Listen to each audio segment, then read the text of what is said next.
नमः शुद्धेभ्यः। ओम नमः शुद्धेभ्यः। मंगलम भगवान वीरो मंगलम गौतमो गणे मंगलम कुंदकुंदाद्यो जैन धर्मोस्तु मंगलम सर्वमंगल मांगल्यम सर्वकल्याणकारकम प्रधानम सर्वधर्माणां जैनम जयतु शासनम। अहिंसा परमो धर्म की, महावीर भगवान की।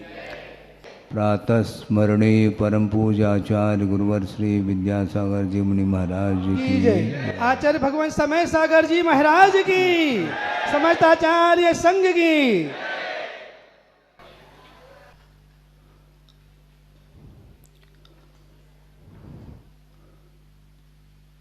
सूर्य के पास धरती को प्रकाशित करने की क्षमता है। अपने किरणों के माध्यम से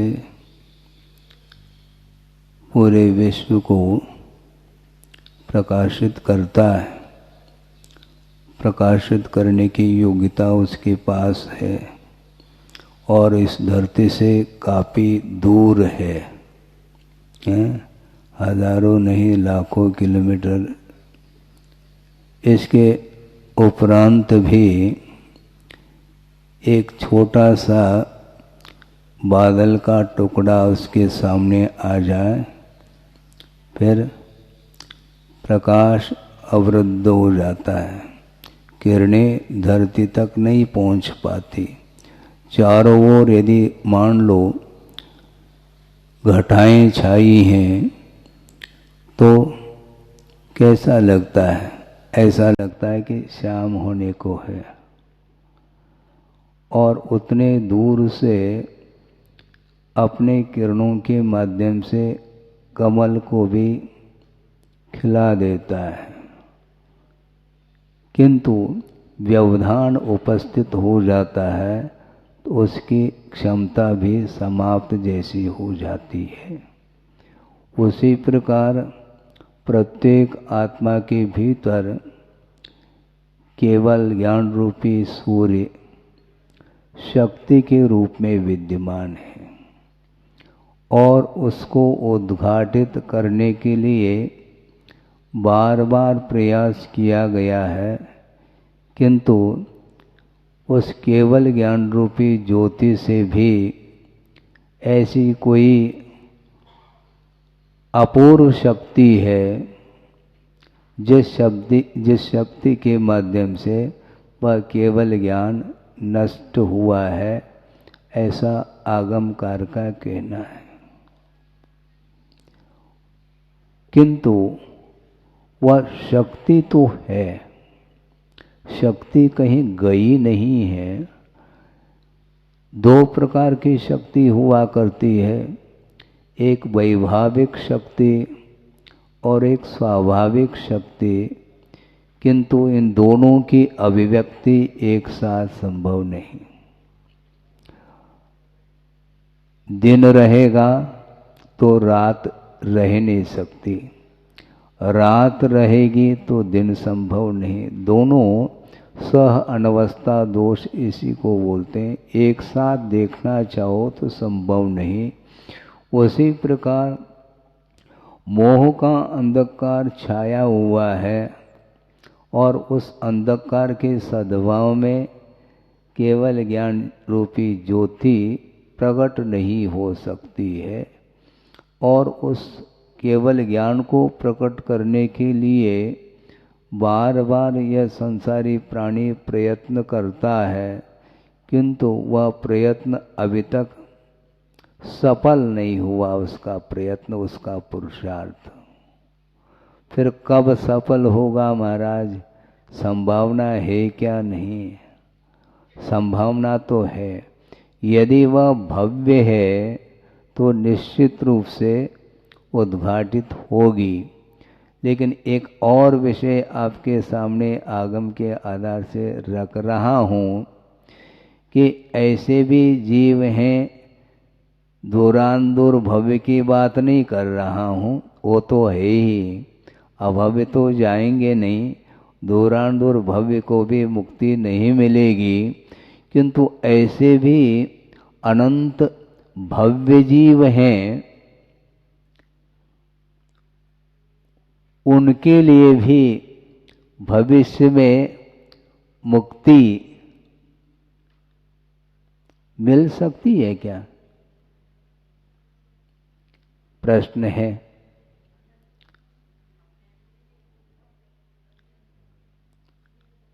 अनंतानंत भव्य जीव हैं जिनके पास रत्नत्रय को उपलब्ध करने की क्षमता विद्यमान है, उसके बाद भी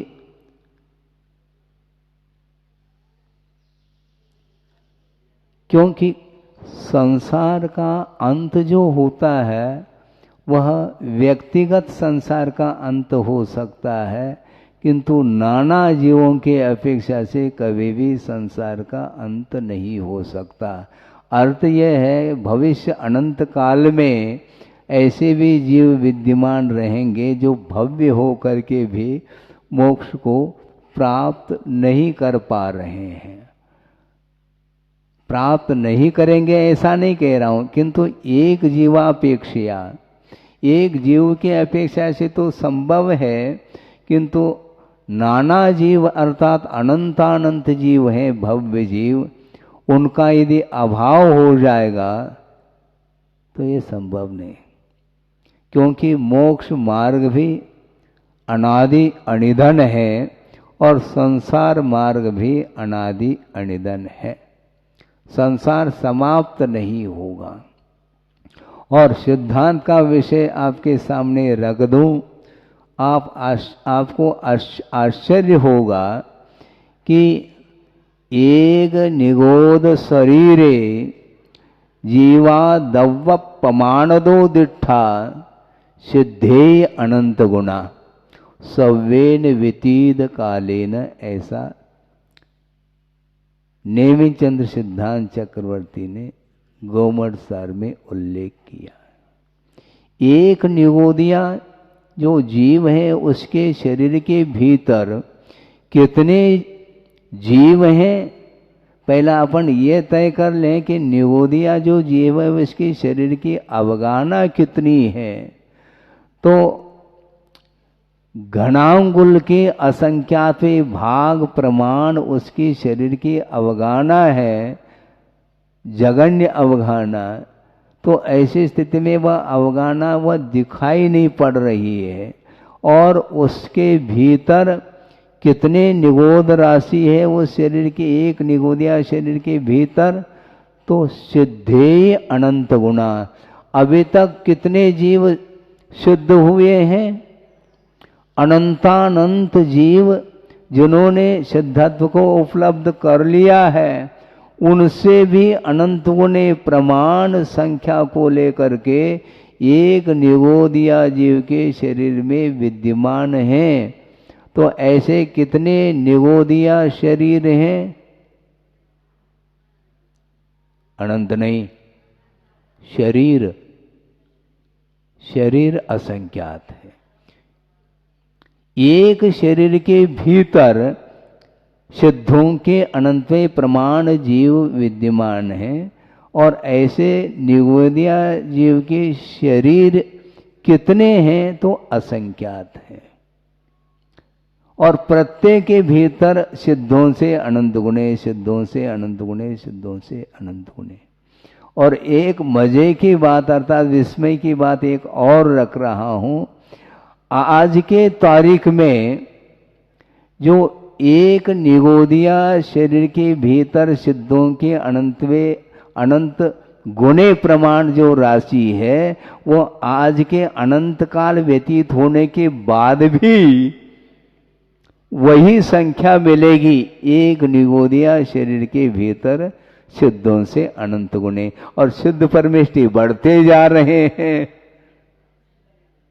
सिद्ध परमेष्टि और अनंत की संख्या में बढ़ रहे हैं। वो उसके बाद में उस समय भी केवल ज्ञानी के द्वारा यही जानने में आया है कि एक निगोदिया शरीर के भीतर सिद्धों से अनंत गुणे प्रमाण जीव हैं सव्येन व्यतीत कालेन, अतीत काल में जितने भी सिद्ध हुए हैं उससे अनंत गुणे प्रमाण। अर्थ ये हुआ समझने के लिए एक सागर है, चारों ओर आप दृष्टिपात करेंगे जल राशि ही देखने में आती है, उसमें से एक कण, बूंद नहीं, एक कण को हमने छिड़का दिया इधर, तो वाटर लेवल में कोई अंतर, वाटर लेवल में कोई अंतर देखने में आता है? तो कम तो हो गया, एक कण तो निकाल दिया। कण निकालो, किंतु उसमें जिस प्रकार जल की राशि में अंतर दिखाई नहीं देता, उसी प्रकार ये अनंत सिद्ध होने के उपरांत भी एक निगोदिया शरीर के भीतर जो जीवों की संख्या है वह कम हुई देखने में नहीं आ सकती। तो ऐसी स्थिति में संसार का अंत हो तो कैसा हो सकता है, मुझे बताओ। क्योंकि अनंत की संख्या भी निर्धारित की है कि आया भावे व्यये सति अपि यस्य अंतो न विद्यते स अनंत, ऐसा कहा। आय अर्थात कोई संख्या जुड़ नहीं रही और व्यय प्रतिसमय हो रहा है, फिर भी जिस संख्या का अंत न हो उसका नाम अनंत कहा है। तो ऐसी स्थिति में संसार का कभी अंत नहीं होने वाला है। एक व्यक्ति विशेष की अपेक्षा से संसार का विच्छेद संभव है, किंतु नाना जीवों की अपेक्षा से संसार का अंत न अभी तक हुआ न कभी होगा। तो ऐसी स्थिति में भव्य जीव भी यहाँ पर बने रहेंगे, उनको मुक्ति नहीं होगी क्या?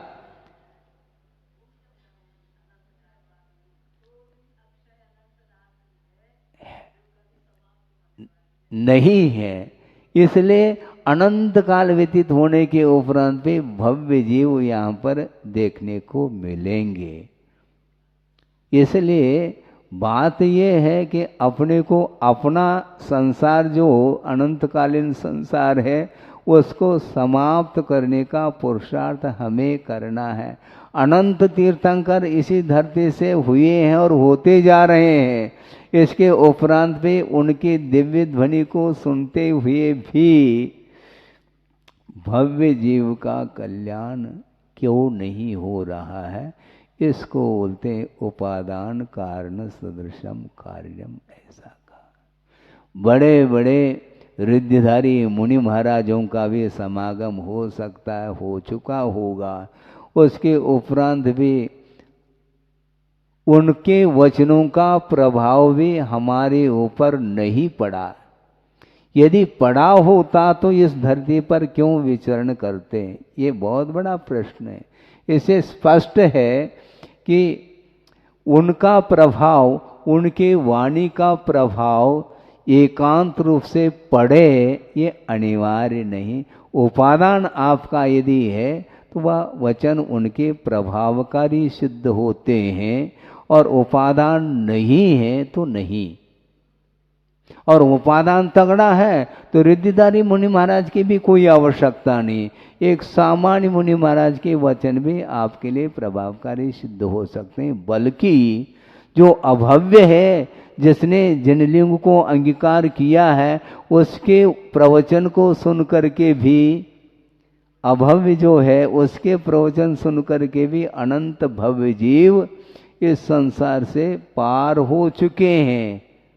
तो पार होने के लिए वचन चाहिए, किंतु उसके साथ उपादान हो तो वह वचन प्रभावकारी है, नहीं है तो ओम शांति।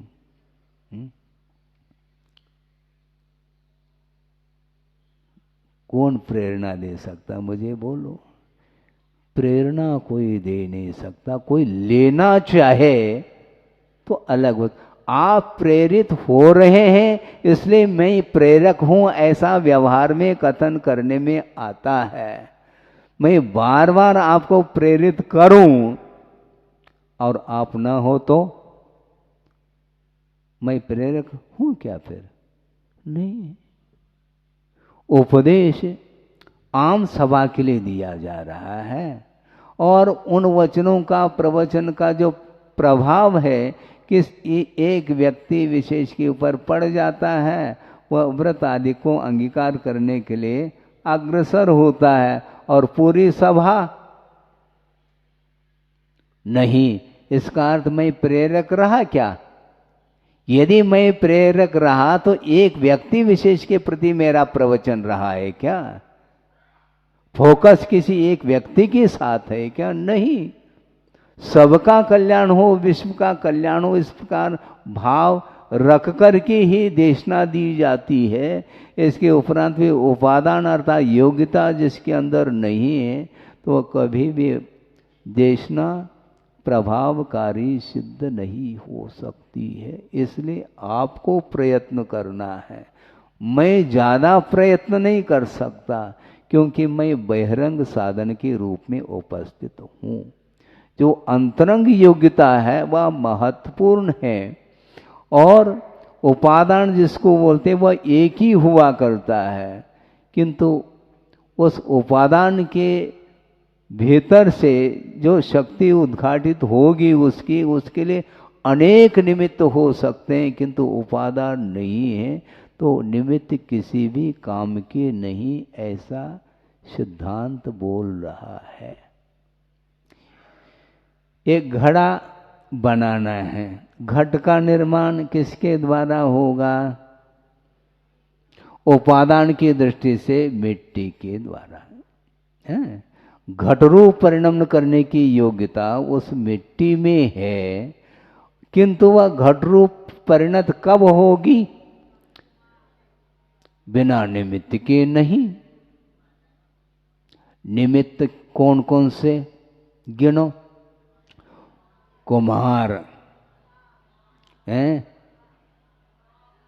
सुनो, कुम्हार खाली नहीं, गदा भी है इसमें, क्योंकि मिट्टी लाद करके लाएगा तो गधा भी तो चाहिए। तो गधा भी खड़ा है, कुम्हार भी खड़ा है, चाक भी है और चाक जिसके सहारे हैं ऐसा वह कील भी है और उस चाक को घुमाने के लिए डंडा भी है और उस मिट्टी को पानी भी चाहिए। हाँ, और दूसरी बात चालनी भी चाहिए उस मिट्टी को छानने के लिए। छना हुआ होना चाहिए, नहीं है तो उसमें कंकर पत्थर हैं, उसको पृथक करने के लिए चालनी भी चाहिए, पानी भी चाहिए। ये सारे सारे निमित्त हैं। और एक कोई निमित्त है? काल, समय भी लगेगा। ऐसा नहीं कि एक समय में घट का निर्माण हो जाएगा, काल भी चाहिए। किंतु ये जितने भी निमित्त रूप में जो वस्तु उपस्थित हुए हैं उनकी संयोजना भी चाहिए। गधे को एक तरफ रख लो, कुम्हार को एक तरफ रख लो, चार को एक तरफ रख लो, कील को एक तरफ रख लो और एक घड़ा भर करके पानी भी रख लो, डंडा भी एक तरफ रख दो और काल भी तो है ही, और मिट्टी एक तरफ रख लो। संभव नहीं। संयोजना, क्या है? संयोजना, उसके बिना संघ नहीं बनता। हाँ, उपसंग आदि को बनाना है तो संयोजना के बिना थोड़ी, क्या करो संयोजन, बिल्कुल। और संयोजना बनाने के लिए संयोजक भी, सुनो, संयोजना बनाने के लिए संयोजक भी चाहिए। संयोजक, हाँ, एक नहीं, हाँ, संयोजक भी चाहिए, संयोजिका भी चाहिए। हाँ, बात आ गई देखो, है बिल्कुल। अब बड़ी छोड़ी हम नहीं चाहते हैं। संयोजक और संयोजका, कुल मिलाकर के कोई भी कार्य संपादित होता है तो उसकी संयोजना के सुनियोजित रूप से संयोजन होना चाहिए, उसके बिना संभव नहीं है। इसके बाद भी उपादान यदि नहीं है तो वह कार्य नहीं हो सकता। ये क्लियर है, ये यथार्थ सत्य है ये। हाँ, उपादान नहीं तो संभव ही नहीं। हमने प्रसंग सुना था किसी के मुख से, किसी ने कुमार के सामने ये बात रखी कि हमें घट की आवश्यकता है। कुमार ने कहा कितने? 10 घड़े। 10 क्यों, हम 1000 दे देंगे।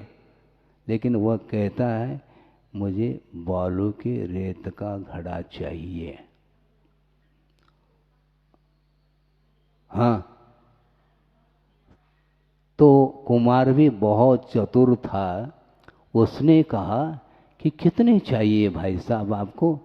10 चाहिए कि 20 चाहिए? 10 चाहिए, हम 1000 दे देंगे आपको। बालू का रेत का? हाँ बिल्कुल, बालू का रेत का ही दे दूंगा, किंतु एक मॉडल दे देना आप।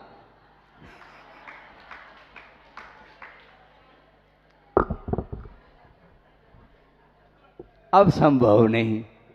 तो दिमाग तो चलाया कुमार ने। इससे स्पष्ट है कि उपादान के बिना कार्य संभव ही नहीं है। भगवान भी उपस्थित हो जाए किंतु रेत ही रेत है मान लो, तो कैसे घड़ा बनाएंगे? वो है अभव्य है, वह रेत के समान है, दूरान दूर भव्य है, वो भी उसी ढंग का है। किंतु जो भव्य है वही होगा, और वो भी उपादान कारण सदृशम कार्यम, ऐसा कहा। और उपादान कारण सदृशम कार्यम ये अलग है, इससे आगे बढ़ करके योग्य उपादान कारण सदृशम कार्यम ऐसा भी कहा।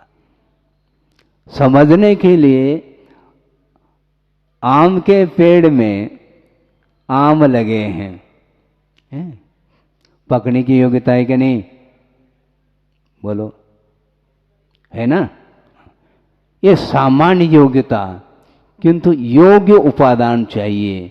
मान लो ज्वार के समान वो आम हैं, छोटे छोटे चने के बराबर हो गए हैं। मान लो पाल विषय माली कर दोगे तो वो पकेंगे नहीं, सड़ेंगे वो, क्योंकि पकने की योग्यता उसके अंदर नहीं है, योग्य उपादान नहीं। योग्यता तो है किंतु उपादान तो है, किंतु योग्य उपादान भी तो चाहिए। तो योग्य उपादान कब है महाराज? मान लो वो आम उसी डाल पर वह छोटा था, फिर बड़ा होता होता होता पूरी तरह से वह बड़ा हो चुका है, और उसके ऊपर कुछ ऐसे